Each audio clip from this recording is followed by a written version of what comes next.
শ্বশুরবাড়িতে আইসা আমাদের সব কিছু নতুন করে শিখতে হয়। হ্যালো এভরিওয়ান, আমি সীমা দাস নিয়ে আসলাম আমার একটা ডেইলি ব্লগ। আর আমার ব্লগগুলো ভালো লাগলে প্লিজ তোমরা লাইক কমেন্ট শেয়ার অবশ্যই করবা। তো আমার মনটা অনেকটাই ভালো লাগবো। তো ঘুম থেকে উঠে আজকে ফুল গাছের একটু যত্ন করতেছি। আর ফুল গাছগুলা মানে অল্প উল্টাপাল্টা হয়ে রয়েছিল, তো এগুলার একটু সেটেল করলাম। আর এখানে গোলাপ ফুলের গাছটা আছে না, ওটা মানে কাঁটাটা কিয়ানের গায়ে লাগিয়ে যায়, তো তাই একটু সুন্দর করে তারপর ভিতের দিকে ঢুকায় রাখছি। আর গাছগুলাতে জল দেওয়া শুরু করে দিলাম। এখানে ফুল গাছও আছে, কিছু সবজি গাছও আছে। সবজি গাছ বলতে মরিচ গাছ আছে আর লাই পাতা লাগাইছিলাম, এই দুইটাই।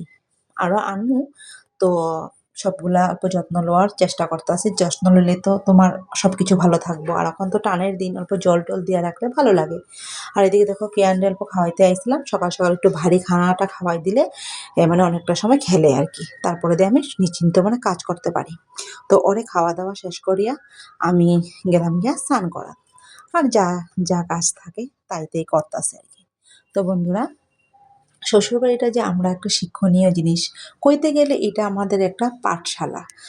আর আমরা অনেক কিছু শিখলেও বাবার বাসার থেকে আমাদের কিন্তু নতুন করে আবার শ্বশুরবাড়িতে শিখতে হয়। বিকজ আমরা বাবার বাসায় যদি কাস্ট এক মিলে যায় তত ভালো কথা, খানা দানাটাও মিলে যায়। আর যদি কাস্ট এক না থাকে তো খানা দানাতে অল্প উল্টা পুল্টা হয়ে যায়, আর তখনই আমগো অনেক কিছু শিখতে হয়। পূজা দেওয়ার নিয়ম টিয়মও আলগা থাকে, প্লাস রান্না বান্নার নিয়মগুলোও আলগা থাকে, অনেক কিছুটাই আলগা থাকে। আর তখনই আমরা শ্বশুরবাড়িতে এসে অনেক কিছু শিখতে হয়। আর ভালোই তো না, কিছু শিখা জিনিসটা ভালো। কিছু মানুষের পজিটিভও নিতে পারো, এটা নেগেটিভও নিতে পারো। তো আমার তো শ্বশুরবাড়িতে এসে কিছু জিনিস শিখতেছি, যে শিখতে পারতাছি, ওইটা আমার লেগা বহুত ভালো লাগছে। আর আমরা সবসময় মিলাপ্রীতি করে থাকাটাই চেষ্টা করি। আমার শাশুড়ি নাই হয়তো, কিন্তু আমার জাল আছে।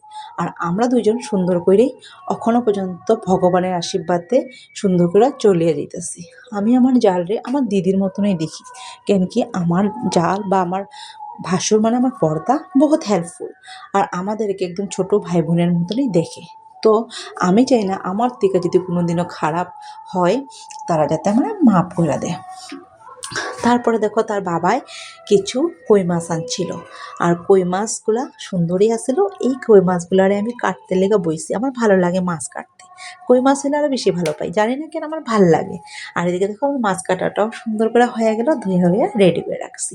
আর আজকে আমার জালে বানাইছিল, মানে দিদি ভাই বানাইছিল শস্য দিয়া, কই মাছ দিয়া, মাগুর মাছ দিয়া, আলু ধনিয়া পাতা দিয়া বাদ দিছে, আর এটা বেগুন ভাজা, আর এদিকে হইলো লাই পাতার স্যালাড। তো বন্ধুরা, বাই বাই, টাটা।